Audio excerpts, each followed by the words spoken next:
Hello हजुरहरूलाई हार्दिक स्वागत छ मदन तामाङ ब्लगमा।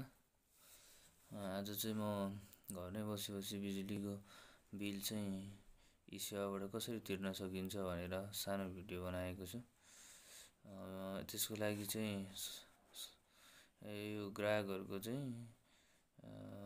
ई-सेवा अनिवार्य डाउनलोड भएको हुनुपर्छ। ई-सेवा एप चाहिँ यसको लागि चाहिँ ई-सेवा ओपन गर्नुपर्छ।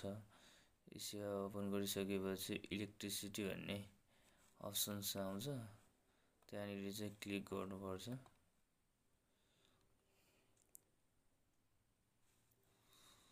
क्लिक गरिसकेपछि अब तपाईको चाहिँ कहाँ हो त, जस्तै जिल्ला तिर्ने जिल्ला कहाँ हो, त्यहाँनिर चाहिँ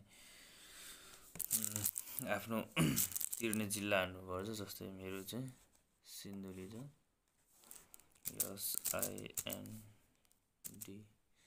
SINDHULI सिन्धुली भयो। अब जस्तै एससी नम्बर भनेको चाहिँ बिल यतापट्टि हुन्छ, त्यो तिरेको रसिदको बिल यतापट्टि हुन्छ।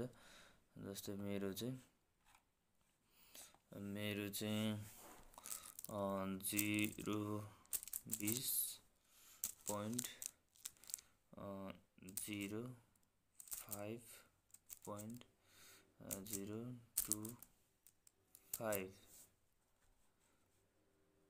करेक्सन, यहाँनिर चाहिँ मिस्टेक भएछ 0। अब कस्टमर आइडी दिएको छ, यहाँ कस्टमर आइडी चाहिँ त्यहाँनिर रसिदमै हुन्छ कस्टमर आइडी भनेर।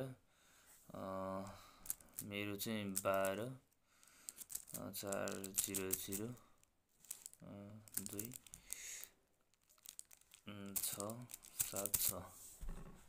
अब यसमा प्रोसेस गरिदिनुस्। प्रोसेस गरिसकेपछि अब यहाँ हजुरहरूको बाँकी रहेको तिर्न बाँकी जस्तै यसरी आउँछ, बिल डिटेल्स भनेर चाहिँ यसरी आउँछ।